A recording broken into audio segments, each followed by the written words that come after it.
Ideologia, gente, na verdade, assim, resumidamente falando, tá? Vem da noção de ideia. Então, ideologia seria um conjunto de ideias, tá? Ideias são essas, são formas de pensar, formas de agir, tá? Alguma coisa que leva vocês a agir de determinada forma. Só para vocês entenderem, antes de eu falar aqui, quando alguém tem uma ideologia, por exemplo, a gente vê, a gente nota, fica claro na vida da pessoa, tá? Por exemplo, tá? Uma pessoa que tem uma ideologia cristã. Ideologia cristã é uma forma de ver o mundo, é uma forma de pensar, uma forma de agir. Isso aí é um pouco eu que estou dando esse exemplo, tá? Imagina assim, uma pessoa que tem uma ideologia cristã, ser cristão vem da ideia de seguir a Jesus Cristo, ou tentar se assemelhar ao máximo ao que Jesus Cristo era. E é o que está escrito ali na Bíblia, de forma geral, né? Porque os cristãos, a palavra sagrada para eles é o que está escrito lá na Bíblia, certo? Então as pessoas seguem aquilo ali. Então, quando eu tenho uma ideologia cristã, eu vou ter que ter uma atitude mais parecida à de Jesus Cristo, para me guiar na minha forma de agir. O que é incoerente, às vezes, quando a gente vê uma pessoa que se diz cristã fazendo uma coisa que não é cristã. Então, ela se diz cristã, mas essa não é a ideologia de vida dela. Agora, tem gente, sabe, que é cristão e tu vê, assim, que a pessoa ela prega um amor ao próximo e ela faz isso, né? Além das palavras, tu vê o comportamento da pessoa. Isso também se estende para outras atitudes. Por exemplo, uma pessoa que tem uma ideologia mais de esquerda ou mais de direita, tá?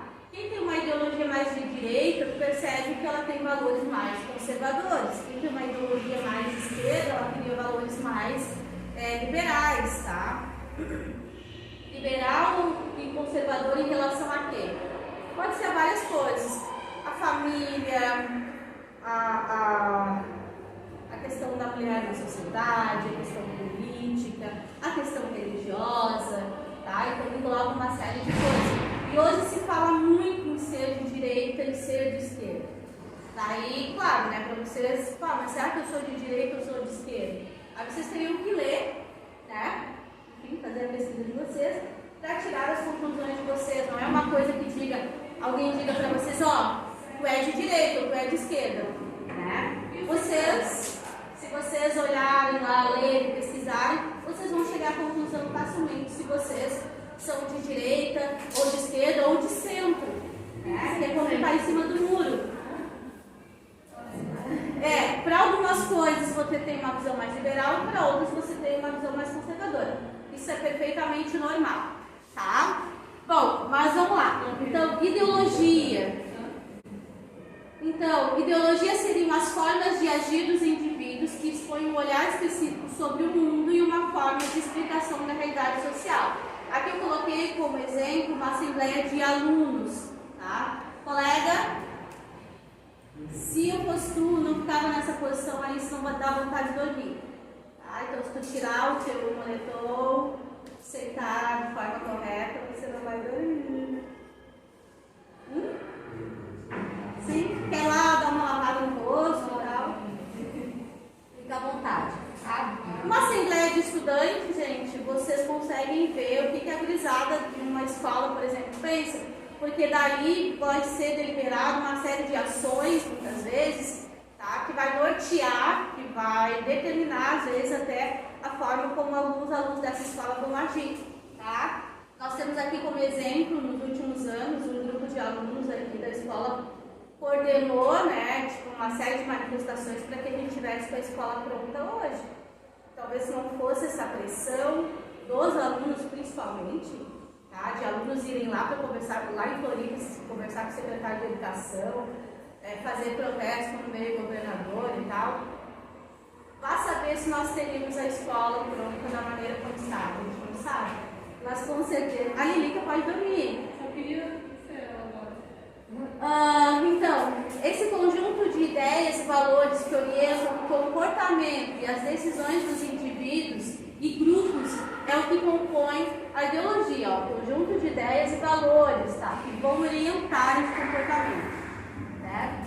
Quer dizer, quando eu tenho uma ideia sobre algo, provavelmente a forma como eu vou me comportar vai dizer a forma como eu penso. Entendeu? Então, se eu sou uma pessoa xenofóbica, né, isso vai ficar claro nas minhas ações. Eu posso até dizer, não, eu não sou. Eu tenho até amigos que geralmente uma pessoa preconceituosa, ou, enfim, ela vai falar uma coisa, mas eu tenho até amigos que, né, são de outros países. São negros. Ou no caso do racismo, exatamente, é uma justificativa, infelizmente é uma justificativa que muitas pessoas usam, tá? Mas aí, a gente está cansado também de ver, se tu quer ver como uma pessoa realmente é, tu não presta atenção no que ela diz, tu presta atenção no que ela faz. Porque aí ela está mostrando quem ela é, tá? Nossas ações e percepções do mundo são baseadas em ideologias, tá? A forma como nós percebemos, né, o mundo, como nos encaixamos no mundo, também diz respeito a essas ideologias.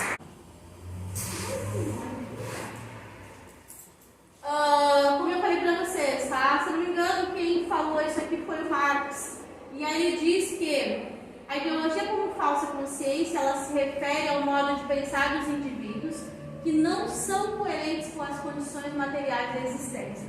Isso aqui vocês sabem muito bem como é que funciona, tá? Às vezes tu tem uma pessoa com uma mentalidade de rico, pessoa de classe mais abastada, que não tem esse poder de compra, mas ela quer se comportar como uma pessoa rica. Ela quer adquirir produtos, né? E alguns produtos até são acessíveis para esse público, porque hoje tu pode parcelar em 10 vezes. Mas aí se parar e olhar, bom, o salário mínimo está R$ 1.100. Aí a pessoa compra um moletom de R$ 600. Estão entendendo? Ela pode parcelar em 20 vezes esse moletom. Provavelmente ela vai pagar juros, etc. Mas quer dizer, esse moletom não foi pensado para um público desta classe. Foi pensado por um público que ganha um valor muito maior, mas as pessoas querem aquilo porque aquilo representa, né, uma coisa boa, representa um status. Uma pessoa pode assumir um estilo de vida que não é coerente com a sua situação. As ideologias da classe dominante tendem a se tornar a representação da realidade de todas as classes. A forma de pensar das pessoas que têm grana acabam sendo adotadas, né? Acabam influenciando as ações das pessoas que não têm grana. Tá? Isso aí vocês, jovens, sabem muito bem, porque vocês são um público, um alvo fácil, né? No sentido principalmente de consumo. Tá? Consumo pela internet, consumo de roupas de marca. E às vezes, eu estou comprando lá um moletom que tem uma estampa desse tamanho, né? Estou pagando uma pau, um tênis, não sei das quantas, um celular, não sei das quantas. Muitas vezes eu estou lá quase servindo de propaganda para essas marcas, né? Tipo, quanto maior ali o tamanho da marca, o emblema ali do meu moletom. Bom, mas enfim, é uma coisa que a gente acaba adotando mesmo que não tenha sido pensada para nós. Exemplo, a atitude de um trabalhador que adquire uma ideologia burguesa. Tô com mais de 8 anos que recebo Bolsa Família, meu dinheiro nunca aumentou, só ganho R$ 134, não tá dando pra comprar nenhuma calça pra minha filha que tem 16 anos. Porque uma calça pra uma jovem de 16 anos é mais de R$ 300. Tá? Então, eu acho que é mais nesse sentido que eu falei para você, de consumir coisas que não são pensadas para aquele público, para a classe trabalhadora, que é uma classe que ganha um valor tal. Pessoal, a ideologia como visão de mundo, tá?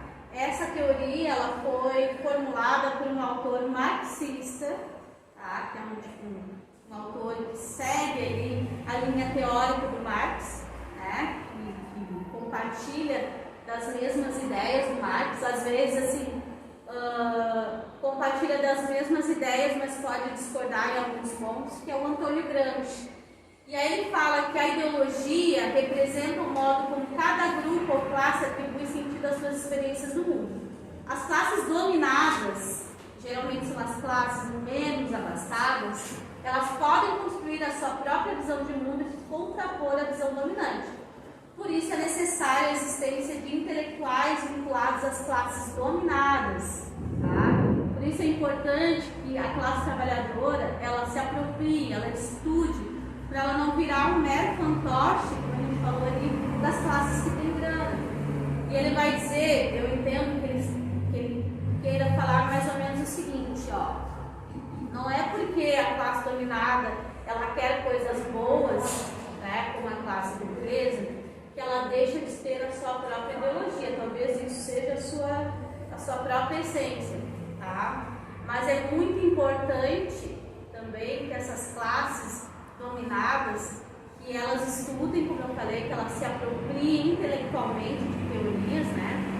Para não virar meros fantoches, então, na mão daqueles que têm grana, né?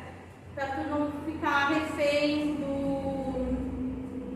de uma ideia meramente capitalista, consumir por consumir, sabe? Não ter um pensamento crítico em relação a algumas coisas. Pegar e, sei lá, olhar uma novela e achar que aquilo é a expectativa de vida, como acontece muitas vezes com o brasileiro. Tá? Então, na medida que a gente tem, inclusive, a oportunidade de estar tendo essa aula, de poder ver esse assunto, já é acho que um grande passo para uma mudança social. O problema aí é que, por exemplo, cada vez mais o mercado de trabalho não quer um trabalhador que tenha um pensamento crítico. Que é alguém que vai trabalhar e não questione de outras duas ordens, que não questione o salário que está ganhando, que não questione para quem está pagando ele pagar cada vez menos, ou não ser contrariado, e quem está trabalhando ficar numa situação de ficar refém ali daquele trabalho, ficar com medo de perder aquele trabalho e não falar nada. Tá? Eu vou apresentar para vocês a cultura erudita, a cultura popular e a cultura de massa. Tá? Cultura erudita é aquela cultura dita boa. Tá? Então, dita boa, não que seja, tá? Não que seja boa. Mas então, a cultura erudita diz respeito aos saberes, práticas e costumes produzidos pelas elites e para as elites. Tá? Seria uma cultura oficial, que é aquela que vai propagar, porque, como eu falei, é tipo uma cultura boa. Procura-se distinguir o que é produzido do que é produzido pelas outras classes. Por exemplo, um concerto de ópera, uma orquestra, certos tipos de livros, certos tipos de leitura. Tá? Oi? É uma cultura mais fina. Exatamente, é uma cultura mais elegante. Galerias de arte, museus, não sei das quantas, teatro. Muitas vezes, tá? Situações em que a maioria das pessoas não tem acesso. Pessoas que não fazem parte da elite não têm acesso a esse tipo de cultura, então também sai caro. A rejeição ao funk é única e exclusivamente porque o funk veio do pobre, né? Veio da favela. Então, não tem como um favelado, a pessoa que não tem nem dinheiro para ir ver... Antes de cantar, eu nunca tinha ido na Zona Sul do Rio de Janeiro. Eu nunca tinha visto São Conrado, eu nem sabia onde era. E é muito difícil para você que nasceu naquela realidade, você cantar sobre coisas lindas, o barquinho vai, a tardinha cai. Você não está nem vendo isso.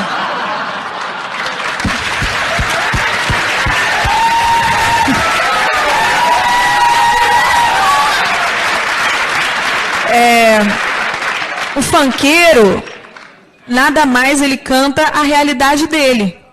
Então, se ele acorda, abre a janela e vê gente armada, se ele acorda, abre a janela e vê gente se drogando, se ele vê pessoas se prostituindo, ele é a realidade dele.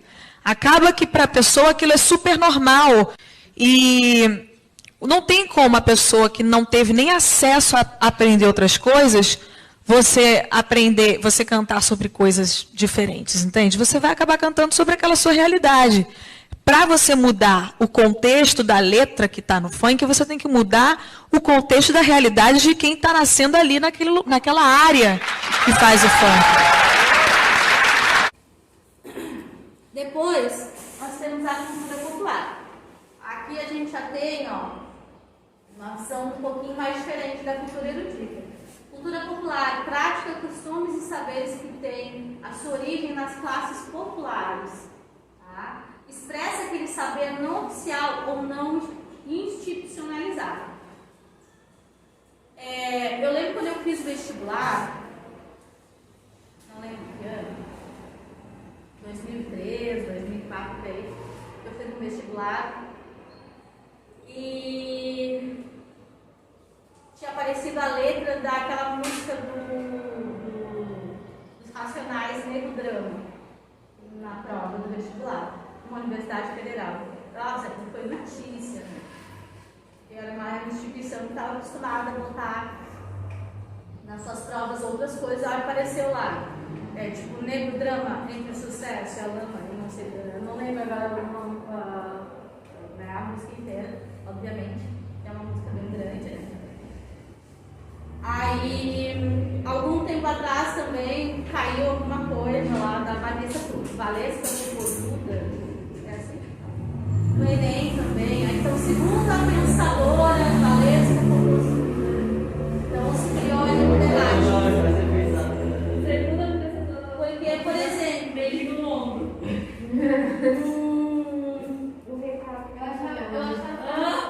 Aqui, ó, eu não sei se é bem esse nome, mas não sei se vocês viram agora, as próximas Olimpíadas vão ser onde mesmo? Paris. Só para vocês terem uma noção, o break vai ser das modalidades lá para serem disputadas. Como o skate, há um tempo, era uma coisa que fazia mais referência à cultura popular. Então, às vezes, aquela música que vem lá da favela, a própria Anitta tem um trecho lá do vídeo que é bem publicado aí nas redes sociais, que ela fala, assim, né, das letras, enfim, das músicas dela, e ela saiu de regiões, assim, eu não sei, eu acho que ela veio da favela ou algo desse tipo, assim, um bairro mais popular de São Paulo, se eu não me engano. E ela estava falando, eu canto para as pessoas que moram nesses lugares porque essa é a realidade delas. Elas se identificam com as letras, porque isso faz parte do dia a dia delas. E às vezes, ai meu Deus, o rap, ai não sei o que, o samba, o pagode, ou sei lá, uma disputa de rap, ou a dança tal, andar de skate, ou qualquer outra coisa que venha desses lugares, ela é vista como uma coisa que não é boa, muitas vezes não é repassada, né, nas próprias escolas e por aí vai, tá? Por isso que a gente fala, expressa o saber não oficial ou não institucionalizado. Muitas vezes quem é que quer ouvir sobre as matanças da favela, do bairro tal, da chacina do não sei o quê, né? Quer escutar muitas vezes outras coisas, quer ver outras coisas.